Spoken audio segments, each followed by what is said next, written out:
Careful now, that's a trap.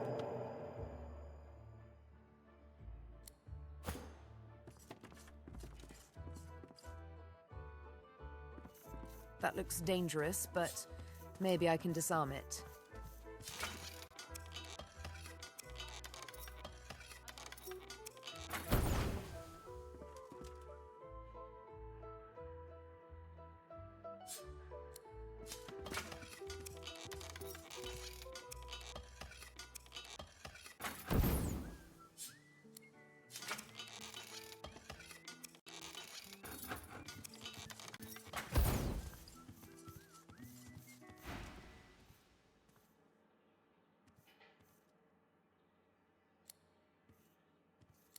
It's not true.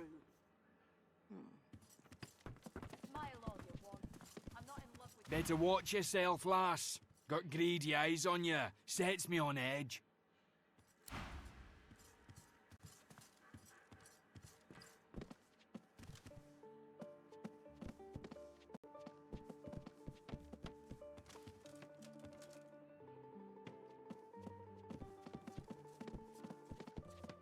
You got that right, Hilka. You got that right. And I'm saying, of course it's not true. Smile all you want. I'm not in love with you.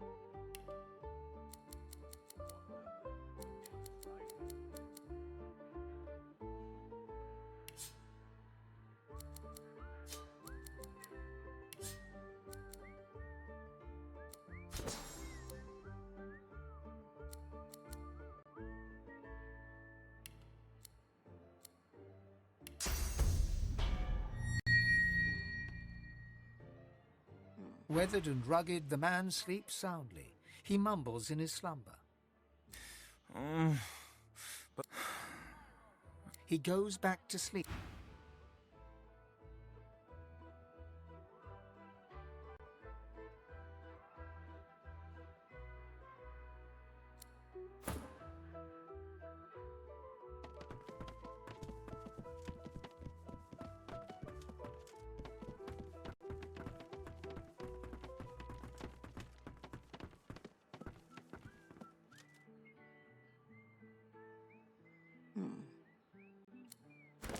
Of course it's not true. Smile all you want. I'm not in love with you.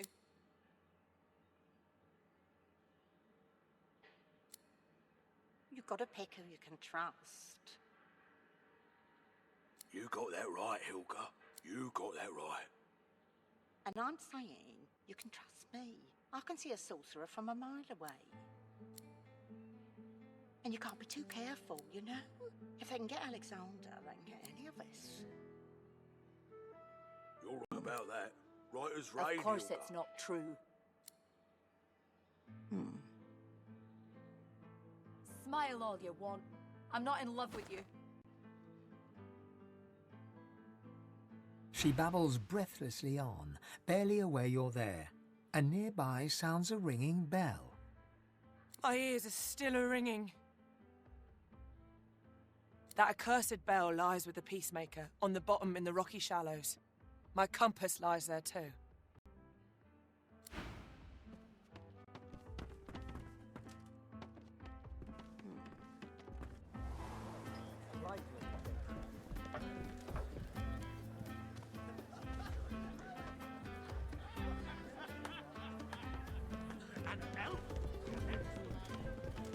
I'm telling you, if they got nothing to hide, they got...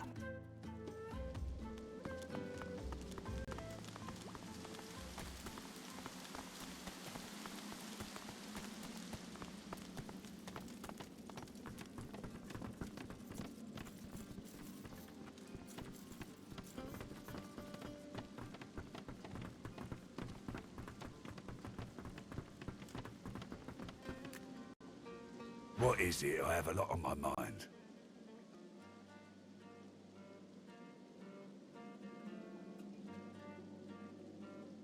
What are you doing with that? Hand it over. That's my property. You sure you want to do that? You really sure? He quickly reads over the letter, as though making sure nothing has changed. Good you brought this to me. I'd hate to think what might have happened to you if you hadn't. Whatever needs doing. Isn't that obvious? That's right. Lost one of my best lads, Anhar. Didn't get Charlie's body back, though. Well, I reckon that's good news. We will, once the Reds turn down the alarm a bit.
What's that?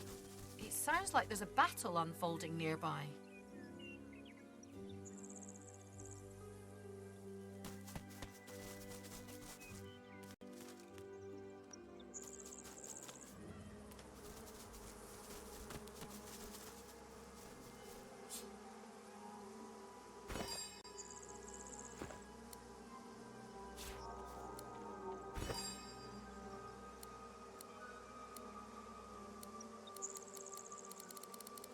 Got to come up with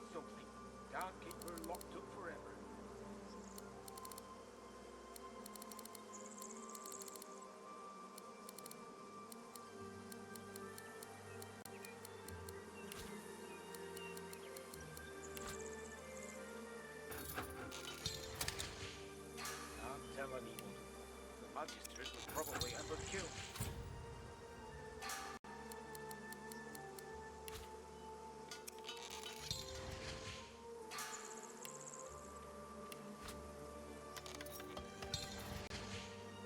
Got to come up with something. Can't keep her locked up forever.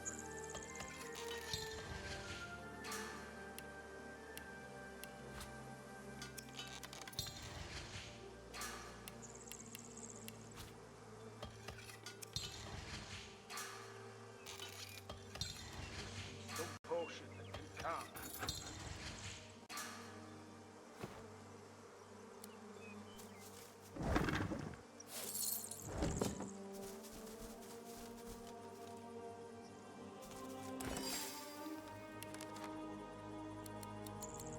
Got to come up with something. Can't keep her locked up forever.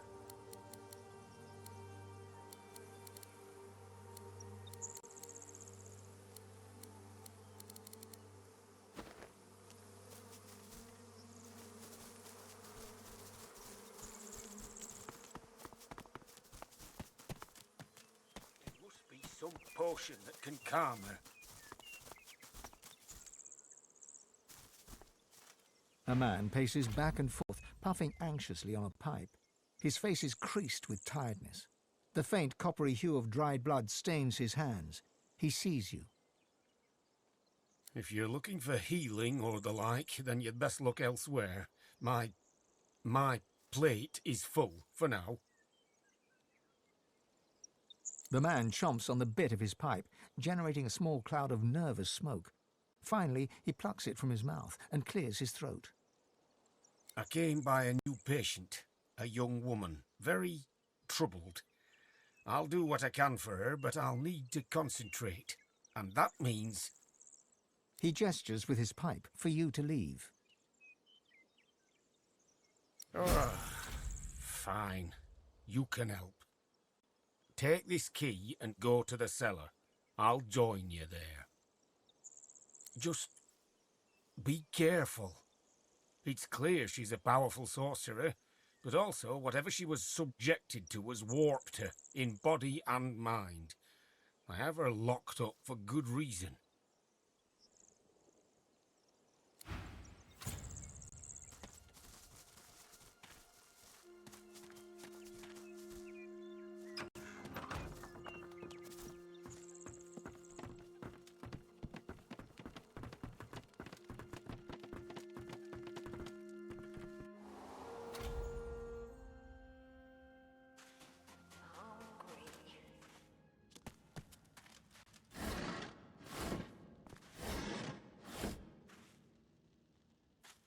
She's badly afflicted, but still powerful.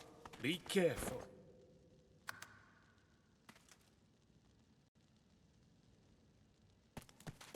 Across the cellar, a shape bearing some resemblance to a woman lurches around to face you. It utters a marrow-curdling gurgle. She senses us. Be calm and quiet. No sudden moves.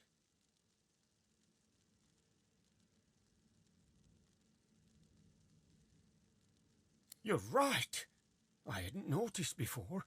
Couldn't get close enough. We have to help her. Maybe we can reverse whatever was done to her. All right. We need her subdued, understand? Do whatever you can to weaken her. Just don't go too far or you might kill her. Another gurgle, sharper, angrier. Then the sound of rapid footfalls rushing towards you.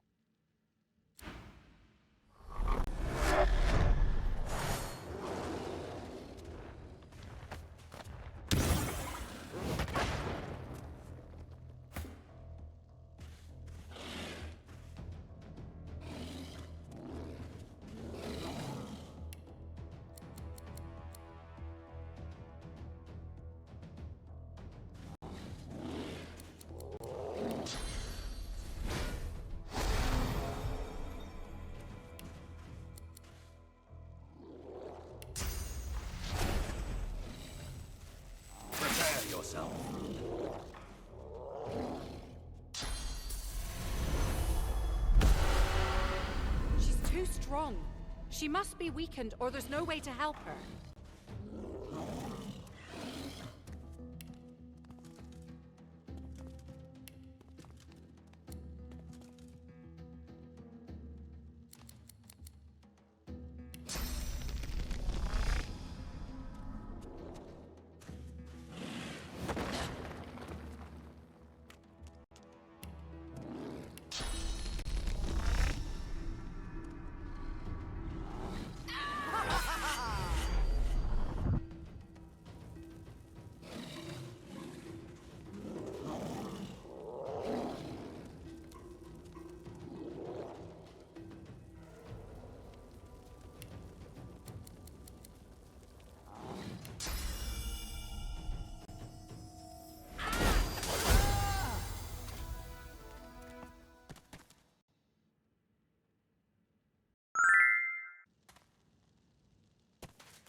Across the cellar, She senses us.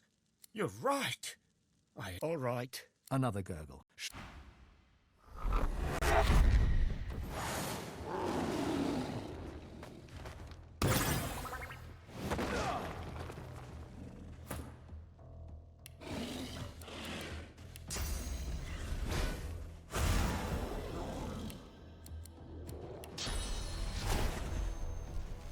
Glory is mine. She's too strong. She must be weakened, or there's no way to help her.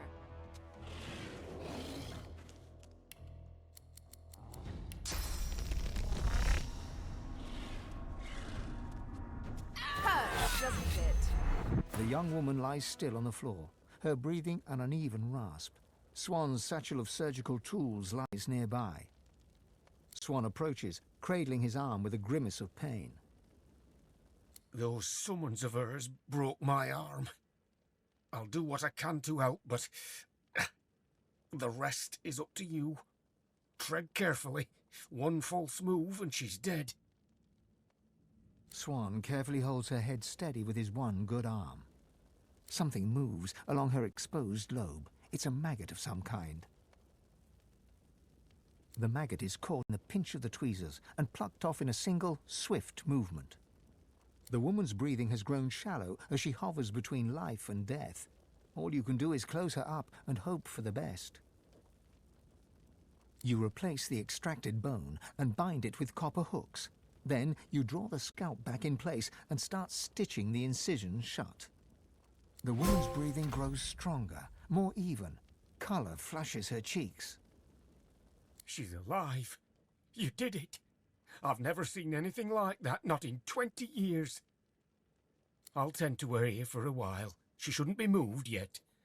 She'll want to thank you once she comes round, I'm sure.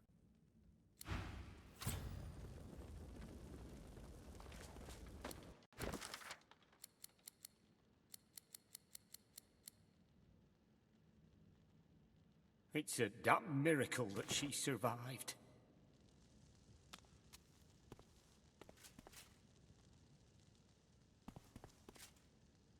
That was damn fine work you pulled off there. Consider me in your debt. I'll keep an eye on her until she's ready to fend for herself. If you find yourself in need of potions or healing, be sure to come to me. It's the least I can do. Help yourself. Everything I've got's here. Until next time, take care of yourself.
young woman blinks as she struggles to focus her vision on you.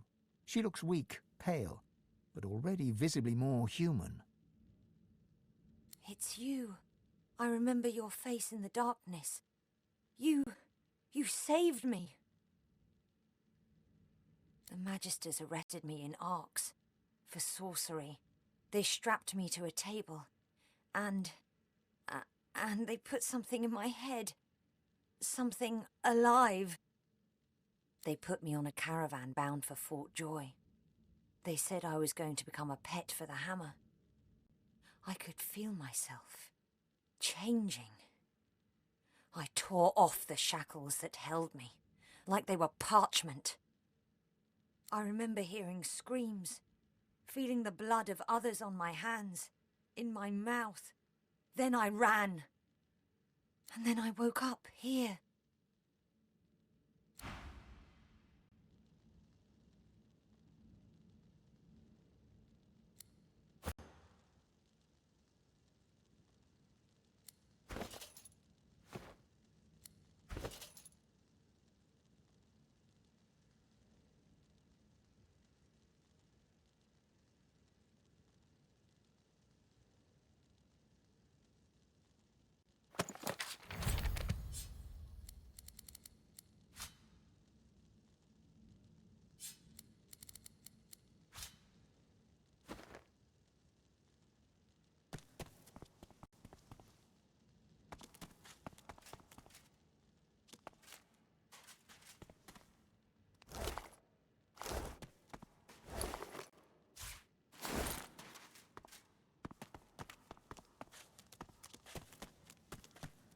A spillage all over the floor.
What's this?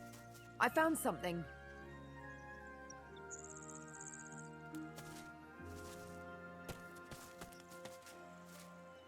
The skeleton is old enough for flies to have eaten its flesh, though some of its owner's clothing still remains intact, including a belt with a gleaming buckle. You run your finger along the skull and spine until it finds a fissure. Upon closer inspection, you realize the victim suffered a broken neck. It seems this person took a great fall. You see no blood or signs of struggle. The surrounding vegetation is green and healthy. The bones look properly intact, though its skull is askew, as if the skeleton is looking in a direction it shouldn't be able to.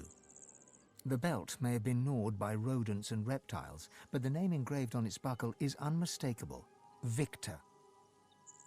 Well, here's one corpse that never got a proper burial.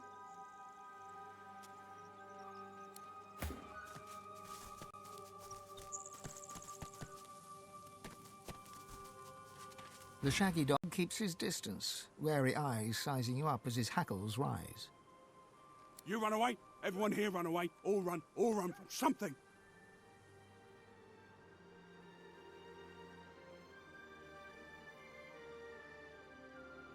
Like sticks? Balls? Understand. I understand. I ran away from bad man. Very bad man. Man wanted to make me spider food. I know. I can sniff. Good and bad. Riker bad. Bad man. So bad. I liked his house. Big garden of stones. Lots and lots of bones to dig. Good, tasty bones. But when I sniffed him, how he is for true, I ran and ran and ran. He paws a few tentative steps closer and sniffs all around you, nose wrinkling with concentration. Smell not like dog, like wolf, but not bad like Riker. Good wolf.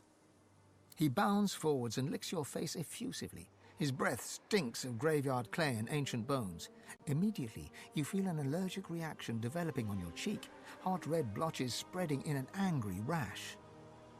The dog scurries away to sniff about the area, leaving you with his approval and an itchy face.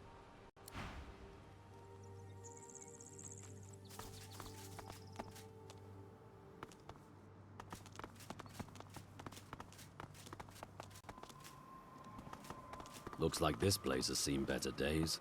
Much better days.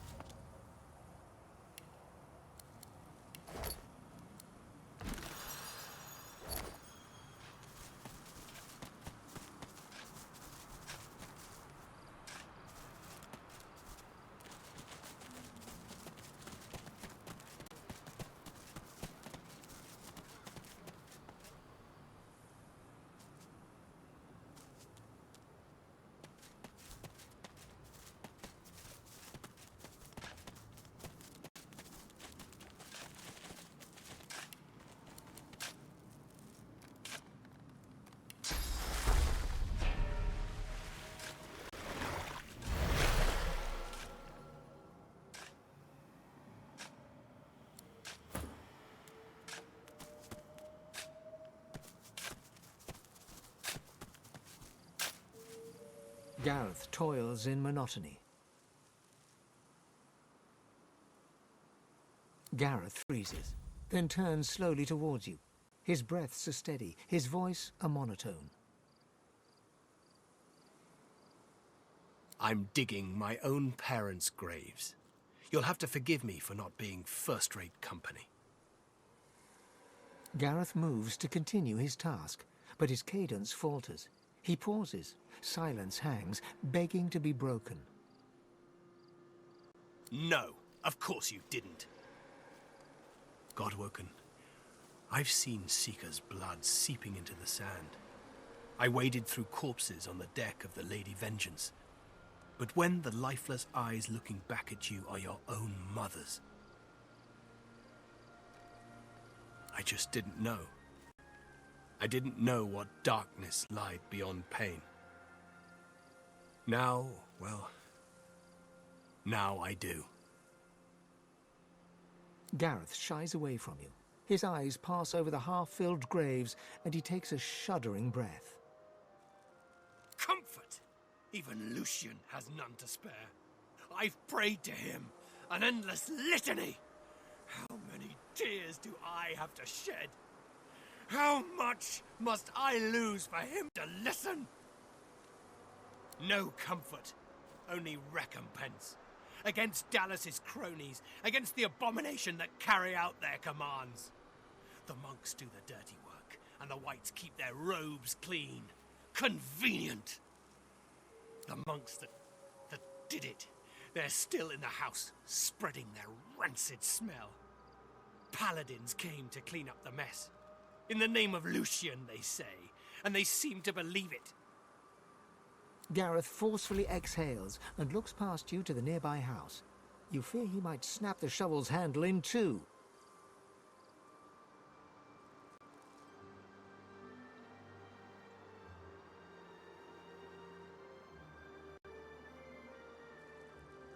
I've got no use for platitudes. Not from some mediocre sorcerer, inexplicably chosen as the Seven's special pet. You swear you hear Gareth's pulse, galloping faster than a saddled mount. You've never heard such a thing before, but you suspect Gareth's heart is close to tearing. If you want to help, then you find the craven wight that ordered their slaughter. Anyone that stands between you and truth, no matter the flag they fly or creed they follow, make them bleed!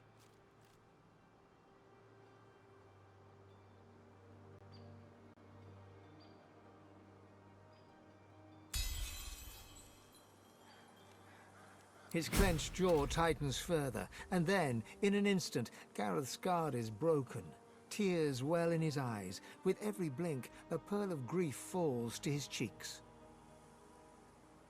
My parents, they did nothing to deserve this. They were good. Honest. More honest than me. I'd give my own life to bring them back. I never got that last chance to tell them I loved them. I never got to say goodbye. You're right. There's nothing more to be done here. Lucian, forgive me. And please, Godwoken, please forgive me too.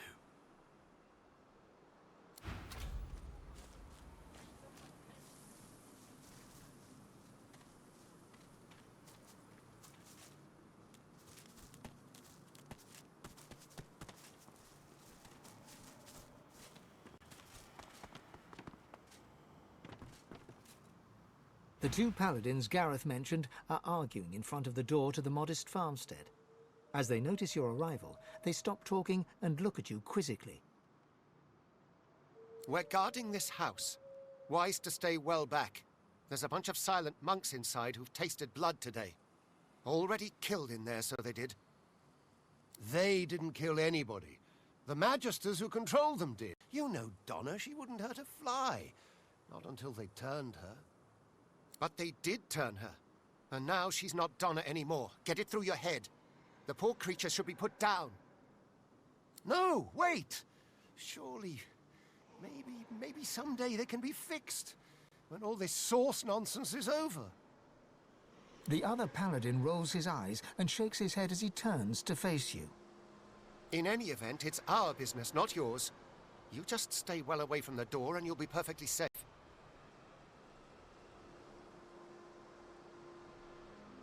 You can't do that. They were people who were loved. It's not right to butcher them like cattle.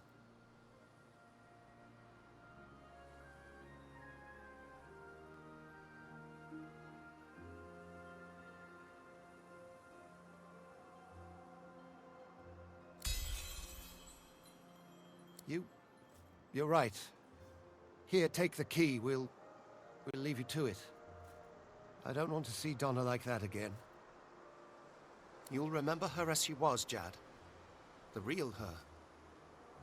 Paladin William nods his thanks to you, and with a last sorrow-filled glance at the house, Paladin Jad turns to follow his companion away. But, fine.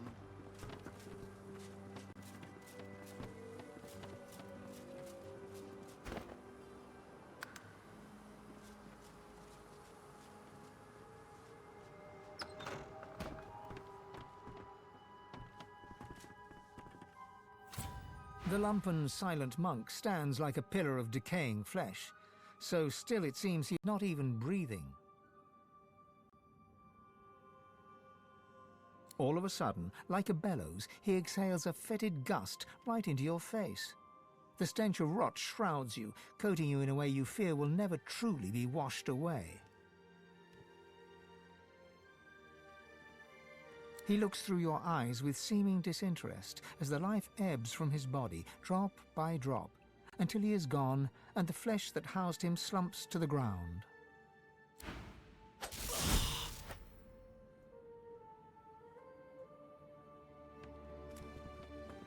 Emaciated of body and spirit, this silent monk stands straighter than the others, the remnants of military bearing clear in her posture. This must be Donna, the one spoken of by the paladins guarding the door. She gives no indication at all that she has heard you, save for a single tear dripping from one eye. Her tears flow along with her blood, yet, even in the moment of death, she does not break her silence.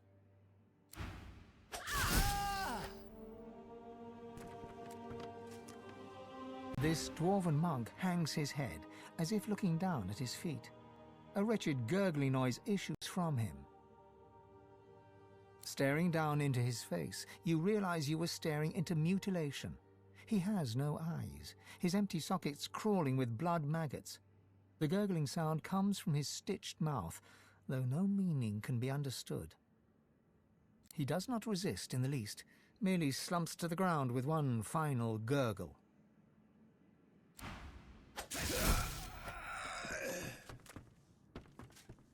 The silent monk looks like she was only recently converted. Her face was clearly beautiful once, and the eyes looking at you are not yet the full Fuligin black of other silent monks you have seen. One of her hands trembles. Twitching, it reaches out to you. Her hand is cold and smooth, like that of a porcelain doll. Jerkily, as if unused to movement, she strokes your hand gently and looks into your eyes. Her lips part and her mouth moves. Did she whisper, "Save me"? Or, "Slay me"? Or did you only hear what you wanted to hear in the whispers of the wind? Slipping your hand free from hers, you back away and leave her standing there. Her arm remains outstretched, stroking, as if you were still right there beside her.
It can be hard to sleep sometimes.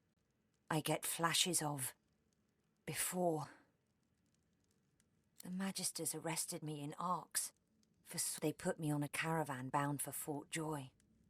I remember hearing screams, and then I woke up here.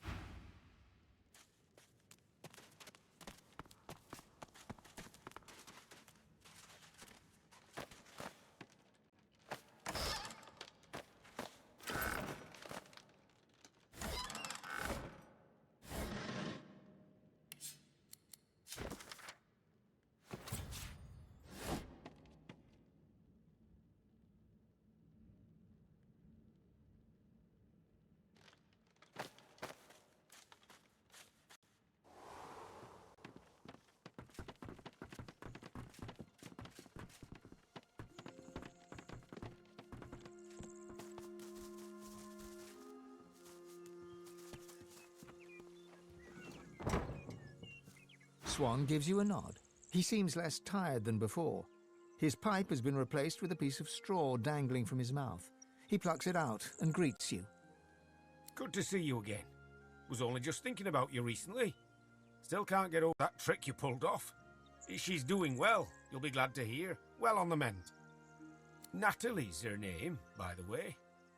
I've told her all about what you did for her. She'll be able to go home soon, as long as she stays clear of the Magisters. Then back to usual for me. If you need healing or want to trade any goods, my door's always open.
Magister didn't die by a sword, anyway. Something's afoot here.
I will yield to none.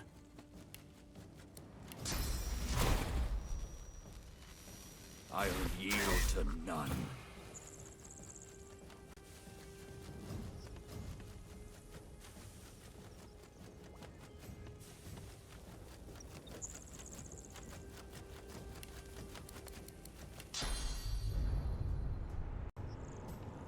Glory is mine!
The Reaper for me.